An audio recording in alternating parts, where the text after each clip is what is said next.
Welcome to Sajam with Chittu Susan. ഇന്നത്തെ നമ്മുടെ guest is a beautiful actress from Parimalam in Nammal to Priya in Hello Namaste. Please welcome Bhavana. Thank you. So Parimalam to Priya, tell me, എന്തൊക്കെയാണ് adopt ചെയ്യാൻ പഠിച്ചത്, എന്തൊക്കെയാണ് വേണ്ട എന്ന് വെക്കാൻ പഠിച്ചത്? കുറേ കാര്യങ്ങളുണ്ട്. ബിക്കോസ് ഞാൻ പരിമളം ചെയ്യുമ്പോൾ ഞാൻ 15 വയസ്സേ ഉള്ളൂ എനിക്ക്.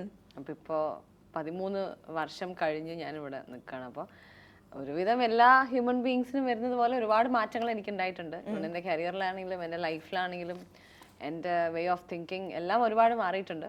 അങ്ങനെ പെട്ടെന്ന് ഇങ്ങനെ ഇരുന്ന് ചോദിക്കുമ്പോൾ എനിക്ക് പറയാൻ പറ്റില്ല. കുറേ ഉണ്ടാവും ചിലപ്പോൾ ലിസ്റ്റ് ഓഫ്. എന്നാലും ഏതാ വേണ്ടാന്ന് വെക്കാൻ തോന്നിയത്? ഓക്കെ, ഞാൻ ഇത് അഡോപ്റ്റ് ചെയ്ത് ഞാൻ ഇത്രയും ഇംപ്രൂവ് ആയി, എന്താണ്? കുറേ കൂടി പ്രൈവറ്റ് പേഴ്സൺ ആയി ഞാൻ. എൻ്റെ ഫാമിലി, എൻ്റെ വളരെ അടുത്ത കുറച്ച് ഫ്രണ്ട്സ് എന്ന ഒരു ലൈഫ് മാത്രമേ ഉള്ളൂ എനിക്ക്. ഷൂട്ടിംഗ് വരുമ്പോൾ ഞാൻ പോവും, അഭിനയിക്കും, തിരിച്ചു വരും. അല്ല ജീവിതം പഠിപ്പിച്ചു എന്നാണോ ഉദ്ദേശിച്ചത്? അങ്ങനെയാണോ ചോദിച്ചാൽ എനിക്ക് അറിയില്ല. പക്ഷെ എന്തോ എനിക്ക് അങ്ങനെ ആവാൻ തോന്നി. ഞാൻ ഒരു എന്റെ കാര്യങ്ങൾ, എന്റെ ഫാമിലി, എന്റെ ഫ്രണ്ട്സ്, അങ്ങനെയായി ഞാൻ. ഓക്കെ, ഹലോ നമസ്തേ എന്ന് പറയുന്ന script you doing it after very long time. എന്തുകൊണ്ട് അങ്ങനെ ഒരു ലോങ് ഗ്യാപ്പ്?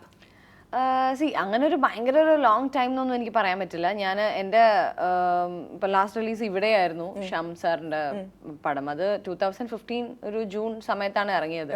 അതിനുശേഷം ഇത് ഈ പടത്തിന്റെ ഷൂട്ടിംഗ്, അതിന്റെ കൂടെ ഞാൻ വേറെ അഡ്വഞ്ചേഴ്സ് ഓഫ് ഓമനെ കൂട്ടുന്നുണ്ട്, വേറൊരു മലയാളം മൂവി ചെയ്യുന്നുണ്ട്. ഐ മീൻ മലയാളം മൂവീസിനെ പറ്റിയാണ് ഞാൻ പറയുന്നത്. അതിൻ്റെ ഇടയിൽ ഞാൻ കന്നഡ മൂവീസ് ചെയ്യുന്നുണ്ട്. അത് ഇവിടെ അൺഫോർച്ചുനേറ്റ്ലി അറിയുന്നില്ല എന്നുള്ളൊരു കാര്യമുള്ളൂ.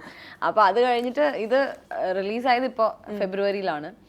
ഞാൻ അങ്ങനെ ബാക്ക് ടു ബാക്ക് മൂവീസ് ചെയ്യുന്ന ഒരാളല്ല. ഞാൻ ഇവിടെ ആണെങ്കിലും എനിക്ക് അത്രയും ഇഷ്ടപ്പെടുന്ന ഒരു പ്രോജക്റ്റ്, പിന്നെ എൻ്റെ ഡേറ്റ് അവൈലബിൾ ആണ്, പിന്നെ ഞാൻ പറയുന്ന ഡിമാൻഡ്സ് ഓക്കെയാണ്, അങ്ങനെ എല്ലാം കൂടി വരുമ്പോഴാണ് ഞാൻ ഒരു പ്രോജക്റ്റ് ഓക്കെ പറയുന്നത്. അല്ലാതെ ഞാനിങ്ങനെ നമ്പർ ഓഫ് മൂവീസ് കൂട്ടാൻ വേണ്ടിയിട്ട് ഞാൻ ഒരിക്കലും മൂവീസ് ചെയ്യാറില്ല. എനിക്കിങ്ങനെ ഇനി 2 വർഷം ഞാൻ മലയാള സിനിമ ചെയ്തില്ലെങ്കിലും എനിക്ക് കുഴപ്പമില്ല. വെറുതെ ഒരു പടം ചെയ്തിട്ട് എന്തിനാ ഇതൊക്കെ പോയി ചെയ്യുന്നതെന്ന് ചോദിക്കുന്നതിനേക്കാളും ഇപ്പൊ പടം ഇല്ലെന്ന് ചോദിക്കുന്നതാണ് നല്ലത്. പിന്നെ ഞാൻ എനിക്ക് ഇഷ്ടമുള്ള പ്രോജക്ട്സിന് വേണ്ടി ഞാൻ വെയിറ്റ് ചെയ്യും. ഭാവനയ്ക്ക് എന്തെങ്കിലും പടമില്ലെന്ന് ചോദിക്കേണ്ട ആവശ്യം വരത്തില്ല. അങ്ങനെ ചോദിക്കുന്ന ആൾക്കാരുണ്ട്, എന്താ ഇപ്പൊ പടമൊന്നും ഇല്ലേ, എന്താ മൂവീസ് ഒന്നും കാണുന്നില്ലല്ലോ. ഹലോ നമസ്തേ സ്ക്രിപ്റ്റ് ചൂസ് ചെയ്യാനുള്ള ഏറ്റവും വലിയ reason? First of all, hello നമസ്തേയുടെ കഥ കേട്ട് കഴിഞ്ഞിട്ടുണ്ടെങ്കിൽ അതൊരു സിമ്പിൾ ത്രെഡാണ്. ഭയങ്കരമായിട്ടുള്ള കോംപ്ലിക്കേഷൻസോ എക്സാജറേഷൻസോ ഒന്നുമില്ല. ഇപ്പൊ നമ്മളൊരു പത്രം എടുത്ത് നോക്കിയാൽ ചിലപ്പോൾ മാസത്തിൽ ഒരു പ്രാവശ്യമെങ്കിലും വായിക്കുന്ന ഒരു ന്യൂസാണ് ഒരു അതിർത്തി തർക്കം, അല്ലെങ്കിൽ ഒരു മരത്തിനെ ചൊല്ലിയുള്ള തർക്കം, ഗൃഹനാഥനെ കൊന്നു എന്നൊക്കെയുള്ള വാർത്തകൾ. എനിക്ക് തോന്നുന്നു മാസത്തിൽ ഒരിക്കലെങ്കിലും നമ്മൾ എന്തായാലും പേപ്പറിൽ കണ്ടിരിക്കും. അപ്പൊ അത് ഞാൻ മുമ്പൊക്കെ വായിക്കുമ്പോൾ ഞാൻ വിചാരിക്കേണ്ടത് ഇതിനൊക്കെ ഒരാളെ കൊല്ലുവോ എന്നൊക്കെ ഞാനിങ്ങനെ ആലോചിക്കാറുണ്ട്. പറഞ്ഞു തീർക്കാവുന്ന കാര്യങ്ങളല്ല. അപ്പൊ അത് വന്ന് ഇങ്ങനെ കഥയാക്കി പറഞ്ഞപ്പോ എൻ്റെ ഫാമിലി ഞങ്ങളെല്ലാവരും കൂടി ഇരുന്നത് കേൾക്കുന്നു. ഞങ്ങളെല്ലാവരും, ഇപ്പം എൻ്റെ അമ്മയാണെങ്കിലും അച്ഛനാണെങ്കിലും ഒക്കെ ഞങ്ങളെല്ലാവരും ഇത് കേട്ടിട്ട് ഇത് എല്ലാവർക്കും ഓരോ കഥകൾ പറയാനുണ്ടായി. ഇത് മുമ്പ് ഞങ്ങൾ അവിടെ താമസിക്കുമ്പോൾ അല്ലെങ്കിൽ എൻ്റെ ഫ്രണ്ടിന്റെ അവിടെ എല്ലാവർക്കും ഇതിനെ പറ്റിയൊരു ഇതുണ്ടായിരുന്നു. ഒരു മരം, അല്ലെങ്കിൽ പിന്നെ അങ്ങോട്ട് വീഴുന്ന ഇലകളെ പറ്റി, അല്ലെങ്കിൽ മതിലിനെ പറ്റി, അങ്ങനെ അയൽക്കാർ തമ്മിലുള്ള പ്രശ്നങ്ങൾ എല്ലാവർക്കും ഈ കഥ കേൾക്കുന്ന ഓരോരുത്തർക്കും ഒരു എക്സ്പീരിയൻസ് ഉണ്ടായിരുന്നു പറയാൻ. അപ്പൊ എനിക്ക് തോന്നി ഓക്കെ, ഇത് ഒന്നാമത് കൊള്ളാം ഈ പടം. അതായത് ലോക പ്രശ്നമാണ് ഏകദേശം. അതെ, ഇതൊരു യൂണിവേഴ്സൽ ഇഷ്യൂ ആണ്. അതിനിപ്പോ ഈ അമേരിക്ക ആണെങ്കിലും ലണ്ടൻ ആണെങ്കിലും അങ്ങോട്ടും ഇങ്ങോട്ടുള്ള പ്രശ്നങ്ങളാണിത്. അപ്പോ അത് ഒരു രസമായിട്ട് തോന്നി.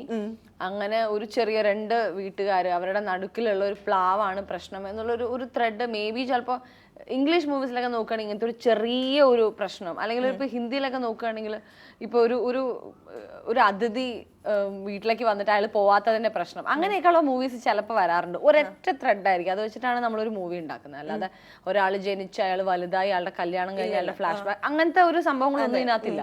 ഈ കഥ ചിലപ്പോൾ ഒരു മാസം 1.5 മാസത്തിനുള്ളിൽ നടക്കുന്ന ഒരു കഥയാണിത്.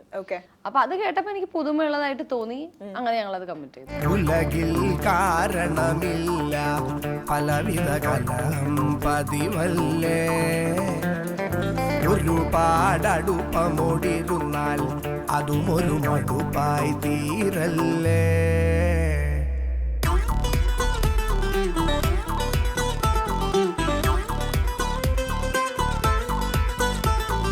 മധുരം കൂടുതലായാൽ അതു ചെറുപുളിയായി തോന്നില്ലേ.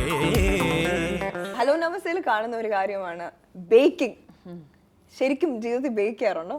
ഇല്ല, ചെയ്യാറുണ്ടോ? ഇല്ല. എന്ത് താല്പര്യമില്ല?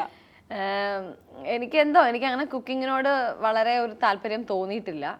ഞാൻ എന്നാൽ ആ ഒരു ബേക്കിംഗ് ഹാറ്റ് ഒക്കെ വെച്ച് അതൊക്കെ ഞാൻ അതിനു വേണ്ടി ചെയ്തു എന്ന് മാത്രം. കാരണം അതിന് അങ്ങനത്തെ സീൻ എടുക്കുമ്പോഴൊക്കെ നമുക്കൊരു നല്ല കേക്ക് കൊണ്ടുവരാൻ കവിത എന്ന് പറഞ്ഞിട്ടൊരു ലേഡി ഉണ്ടായിരുന്നു. കവിതയാണ് നല്ല കേക്കൊക്കെ അവർ ഹോം മെയ്ഡ്, നല്ല ബേക്കറാണ് കവിത. സോ വീട്ടിൽ തന്നെ അത് ഉണ്ടാക്കി നല്ല കേക്കൊക്കെ ആയിട്ട് ഇങ്ങനെ കൊണ്ടുവരും. ഞാൻ ഇങ്ങനെ ചെറുതായിട്ട് മുകളിലത്തെ ചെറിയ ഡിസൈൻ, അതും കവിത ഇങ്ങനെ ഇത് ചെയ്യാൻ പഠിപ്പിച്ചു തരും. അത് ചെയ്യുന്നു, ഷോർട്ട് കട്ട് ചെയ്ത് തന്നെ ഞങ്ങൾ മുറിച്ച് കഴിക്കുന്നു. അതാണ് ഞങ്ങൾ അവിടെ ചെയ്തുകൊണ്ടിരുന്നത്. അപ്പൊ ഹലോ നമസ്തേ ചെയ്തോണ്ടിരിക്കുമ്പോൾ എനിക്കൊരു 3 കിലോ കൂടി. കാരണം അത്ര കേക്ക് തീറ്റയായിരുന്നു. എല്ലാ ദിവസവും കേക്ക് കേക്ക് കേക്ക് കേക്ക് എല്ലാ ദിവസവും കേക്കാണ്. അപ്പൊ അങ്ങനെ ഈ ബേക്കിംഗ്, അപ്പൊ ആ സമയത്ത് ആ ഒരു 2-3 ദിവസം ഞാൻ ഇങ്ങനെ കവിതയോട് പറയുന്നു എനിക്കും ബേക്കിംഗ് പഠിക്കണം. കാരണം ഒരുപാട് നമുക്ക് തിന്നാൻ ഇഷ്ടമുള്ള സാധനങ്ങളാണല്ലോ മുമ്പിലിരിക്കുന്നത്. അങ്ങനെ പിന്നെ അതിന്റെ ആ ഒരു ഇൻട്രസ്റ്റ് അങ്ങ് പോയി.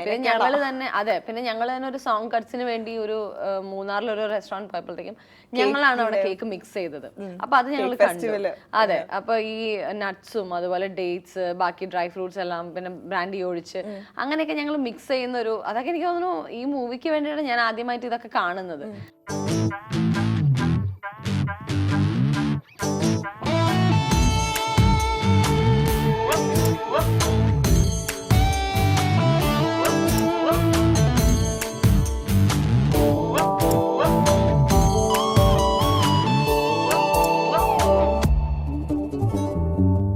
ആക്ച്വലി ഹലോ നമസ്തേയിൽ കാണുന്ന ഒരു കാര്യമാണ് ഈ friendship affected because of marriage. ശരിക്കും അങ്ങനെ സംഭവിക്കാറുണ്ടോ? ഉണ്ടാവുമായിരിക്കും. കാരണം ഭാവനയുടെ ഫ്രണ്ട്സിൽ ആരും ഒന്നും കെട്ടിക്കഴിഞ്ഞോണ്ട് അങ്ങനെ ഒരു ഇഷ്യൂ ഉണ്ടായിട്ടില്ല?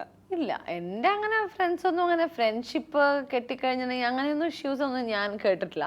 പക്ഷെ പൊതുവെ യൂണിവേഴ്സൽ ആയിട്ട് നമുക്ക് കുറെ ഫോർവേഡ് മെസ്സേജുകളൊക്കെ വരുമല്ലോ, അതിനകത്തൊക്കെ ഇങ്ങനെ കാണാം. ഇങ്ങനെ ഒരു പ്രേമം ഉണ്ടെങ്കിൽ അതിന് പിന്നിൽ ഒരു നല്ല ഫ്രണ്ട്ഷിപ്പ് ഉണ്ടായിരിക്കും, ഒരു കൂട്ടുകാരൻ ഉണ്ടാവും അത് സപ്പോർട്ട് ചെയ്യാൻ. പക്ഷെ ഒരു ഫ്രണ്ട്ഷിപ്പ് തകർന്നാൽ എന്തായാലും അതിന്റെ പിന്നിൽ അവന്റെ ഒരു ഭാര്യയായിരിക്കും എന്നൊക്കെ പറഞ്ഞിട്ടൊക്കെ ഇങ്ങനെ മെസ്സേജസ് വരാലോ. അപ്പൊ അതെനിക്ക് തോന്നുന്നു ഉണ്ട്, ഒരുപാട് പേർക്ക് ഉണ്ടാവും. ഞാൻ തന്നെ ഇങ്ങനെ പറഞ്ഞു കേട്ടിട്ടുണ്ട്, കല്യാണം കഴിഞ്ഞാലും ഫ്രണ്ട്സിന്റെ കൂടെയാണ്, അല്ലെങ്കിൽ ചില ഫ്രണ്ട്സ് പറയും കല്യാണം കഴിഞ്ഞ് ഇവനെ കിട്ടാനില്ല, എപ്പോഴും വൈഫിന്റെ കൂടെയാണ്. ഇല്ല, എനിക്ക് അങ്ങനെ മേ ബി ഞാൻ കെട്ടാത്തോണ്ടായിരിക്കാം. അത് ഫ്രണ്ട്സ് കെട്ടിയവർക്കും ഇല്ല, എനിക്ക് അങ്ങനെ ഞാൻ കേട്ടിട്ടില്ല. ഇത് പിന്നെ അങ്ങനെയല്ല, ഇത് നല്ല ഫ്രണ്ട്സ് ആയിരുന്ന 2 പേര്, അതെ, അവരടുത്തടുത്ത് വീട്ടിൽ താമസിക്കും. അകന്ന് നിൽക്കുന്നിടത്തോളം ഇവരുടെ ഭയങ്കര ഫ്രണ്ട്ഷിപ്പ് ആയിരുന്നു, ഭയങ്കര സ്നേഹം, കാണാതിരിക്കാൻ പറ്റില്ല. അങ്ങനെ അടുത്ത് വന്നതോടുകൂടി ഇവർക്കങ്ങ് പറ്റുന്നില്ല. അത് ചെറിയ ചെറിയ കാര്യങ്ങള്, അത് പിന്നെ ഈഗോ വെച്ച് കൂടി, പിന്നെ ഓരോന്നിനും ഇറിറ്റേഷൻ ആയി തുടങ്ങി. അപ്പൊ അതിനെ എല്ലാത്തിനും ഈ എരുതിയിലേക്ക് എണ്ണ ഒഴിക്കുന്ന പോലെ വലിയ പ്ലാവുണ്ട്. അതെ, അപ്പൊ അതിന്റെ എല്ലാം ഫ്രസ്ട്രേഷനും ഇറിറ്റേഷനും എല്ലാം കൂടിയിട്ടാണ് ഈ വലിയ വലിയ വഴക്കുകൾ ഉണ്ടാവുന്നത്. അങ്ങനെ പറഞ്ഞില്ലേ, ഇങ്ങനെ പറഞ്ഞു, ഇതൊക്കെ എനിക്ക് സംഭവിക്കുന്ന കാര്യങ്ങളാണ്. Some people say that ഒരു മൂവി സക്സസ്ഫുൾ ആയാൽ ആക്ടർ സക്സസ്ഫുൾ ആണ്. ഇതിനോട് യോജിക്കുന്നുണ്ടോ? ഒരു മൂവി സക്സസ്ഫുൾ ആയി കഴിഞ്ഞാൽ ആ മൂവിയുടെ എല്ലാം പ്ലസ് ആണ്. ഒരു മൂവി സക്സസ് അല്ലെങ്കിൽ എല്ലാവരും അതിനെ പറ്റി പിന്നെ എല്ലാം കുറ്റങ്ങളായിരിക്കും പറയാം. ഒരു മൂവി ഫെയിലിയർ ആയി കഴിഞ്ഞാൽ ആക്ടറിനെയാണോ ആക്ട്രസിനെയാണോ കൂടുതൽ ബാധിക്കുന്നത്? ആക്ടറിനെ ആയിരിക്കും. കാരണം ഒരു പടത്തിന്റെ വിജയവും പരാജയവും അവരുടെ കരിയർ ഗ്രാഫിനെ ആയിരിക്കും കൂടുതൽ എഫക്ട് ചെയ്യുക. കാരണം അവരെ വെച്ചിട്ടാണല്ലോ ബിസിനസ് നടക്കുക. അല്ലാതെ ഇപ്പൊ ഒരു ഡിസ്ട്രിബ്യൂട്ടറിന്റെ അടുത്ത് സംസാരിക്കുമ്പോഴും, അല്ലെങ്കിൽ സാധാരണ ഓഡിയൻസ് ആണെങ്കിൽ ആരാ ഹീറോ എന്നാണ് ഫസ്റ്റ് ചോദിക്കുക. അല്ലാതെ ആരും പെട്ടെന്ന് ആരാ ഹീറോ എന്ന് ചോദിക്കില്ല, അത് കഴിഞ്ഞിട്ടേ ചോദിക്കുള്ളൂ. സോ ഹീറോസിനെ ആയിരിക്കും. ഏറ്റവും സക്സസ്ഫുൾ ആവുന്ന ടൈപ്പ് ഓഫ് മൂവീസ് എന്താണ്? റിയാലിറ്റി മൂവീസ് ആണോ, എന്റർടൈൻമെന്റ് ആണോ, അതോ സീരിയസ് മൂവീസ് ആണോ? എന്റർടൈൻമെന്റ് ആണ്. കുറെ ചിരിക്കാനുണ്ട്, ചെറിയൊരു പ്രേമം, അല്ലെങ്കിൽ ഒരു കുറച്ച് നല്ല പാട്ടുകൾ ഒക്കെ ഉണ്ടെങ്കിൽ ഡെഫിനറ്റ്ലി അത് പോകും. അങ്ങനെ ഒരുപാട് ഭയങ്കര റിയലിസ്റ്റിക് ആയിട്ടുള്ള മൂവീസ് പടം കണ്ടുവന്നിട്ട് പടം ഗംഭീരമാണെന്ന് പറയുന്നല്ലാതെ ചിലപ്പോൾ കളക്ഷൻസ് നോക്കുമ്പോൾ വളരെ കുറവായിരിക്കും. ഇപ്പൊ ചില പടങ്ങള് ടി.വിയിൽ വരുമ്പോഴായിരിക്കും ഇത് ഭയങ്കര നല്ല പടമാണല്ലോ, ഇത് എന്താ ഓടാതിരുതെന്ന് നമ്മൾ ചോദിക്കാറുണ്ട്. ചില പടങ്ങൾ ഭയങ്കര ഹിറ്റ് ആയിരിക്കും, അത് ടി.വിയിൽ വന്ന് പിന്നെ കാണുമ്പോൾ ഇതൊക്കെ എങ്ങനെ ഓടിയതെന്ന് ചോദിക്കാറുണ്ട്. സോ അങ്ങനെ നമുക്കൊന്നും പറയാൻ പറ്റില്ല.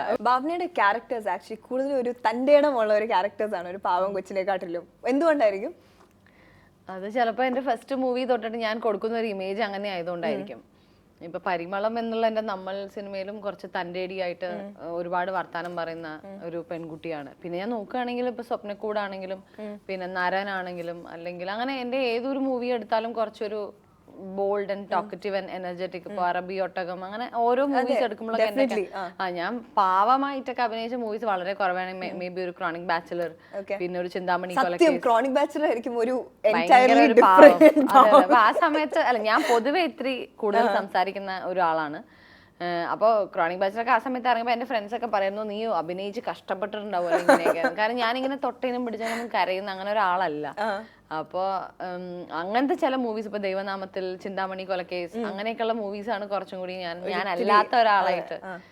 മേ ബി ചിലപ്പോൾ എന്നെ കാണുമ്പോൾ ഡയറക്ടേഴ്സിനൊക്കെ അങ്ങനെയായിരിക്കും തോന്നുന്നുണ്ടാവുക. ഓക്കെ, അപ്പൊ ചിലപ്പോൾ അങ്ങനെ അത് വരുന്നതായിരിക്കും. അല്ലാതെ ഞാൻ അങ്ങനെ ഒരു അറിഞ്ഞുകൊണ്ട് ഉണ്ടാക്കുന്ന ഒരു ഇതല്ല. ഓക്കെ, റിയൽ ലൈഫ് ക്യാരക്ടർ ഒരു അത് കാരണം യൂഷ്വലി ക്യാരക്ടേഴ്സ് ലെഡ് ആണോ ഇൻ എ മൂവി? അതായത് ചൂസ് ചെയ്യുമ്പോൾ ഒരാളെ അങ്ങനെ ആയിരിക്കില്ല. ഇപ്പോ വളരെ റിസർവ്ഡ് ആയിട്ടുള്ള ഒരു ആളായിരിക്കും ചിലപ്പോ മൂവിയിൽ ഏറ്റവും കൂടുതൽ കോമഡി പറയുന്ന അല്ലെങ്കിൽ ഭയങ്കര ബഹളം വെച്ച് അഭിനയിക്കുന്ന ഒരാൾ. പക്ഷെ അയാളുടെ അങ്ങനത്തെ ഒരു ക്യാരക്ടർ ഹിറ്റ് ആയി കഴിഞ്ഞിട്ടുണ്ടെങ്കിൽ പിന്നെ ഡെഫിനറ്റ്ലി അങ്ങനത്തെ ഒരു ക്യാരക്ടർ വരുമ്പോൾ അയാളെ ആലോചിക്കുകയാണ്.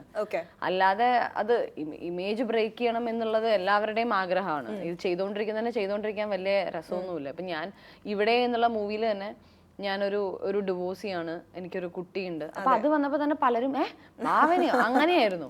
അപ്പൊ എനിക്ക് ആഗ്രഹമുണ്ട് അങ്ങനെ ഇമേജ് ബ്രേക്ക് ചെയ്യണം എന്നൊക്കെ. അപ്പൊ അങ്ങനെ ഒരു മൂവി കണ്ടിട്ട് ആൾക്കാർ നന്നായിരുന്നു എന്ന് പറയുമ്പോ എനിക്ക് ഒരുപാട് സന്തോഷം. കാരണം ചെയ്തുകൊണ്ടിരിക്കുന്നത് തന്നെ നമ്മൾ ചെയ്യുമ്പോൾ ഒരു വലിയ ഒരു രസമായിട്ട് തോന്നുന്നില്ല. അതെ, പക്ഷെ ഇമേജ് ബ്രേക്ക് ചെയ്യാനുള്ള ക്യാരക്ടേഴ്സ് നമുക്ക് കിട്ടണം. അല്ലാതെ നമ്മൾ ഇവിടെ ഇരുന്നുകൊണ്ട് എനിക്ക് അങ്ങനത്തെ ചെയ്യണം ഇങ്ങനെ ചെയ്യണം എന്നുകൊണ്ട് കാര്യമില്ല. പ്രത്യേകിച്ച് മാറ്റങ്ങളൊന്നും ഉണ്ടാകാൻ പോണില്ല. അപ്പോ ഭയങ്കര വില്ലനായിട്ട് അഭിനയിക്കുന്ന ഒരാള് എപ്പോ നോക്കിയാലും ആൾക്കാരെ കൊല്ലുന്നു അല്ലെങ്കിൽ റേപ്പ് ചെയ്യുന്നു അങ്ങനെയൊക്കെയുള്ള ഒരാൾ ജീവിതത്തിൽ ഏറ്റവും പാവമായിട്ടുള്ള ഒരു മനുഷ്യനായിരിക്കും. ചിലപ്പം നന്മയുടെ നിറകൂടം എന്നൊക്കെ പറഞ്ഞ് കാണിക്കുന്ന ആൾക്കാർ ചിലപ്പോൾ ഏറ്റവും മോശമുള്ള ആൾക്കാരും ആയിരിക്കും.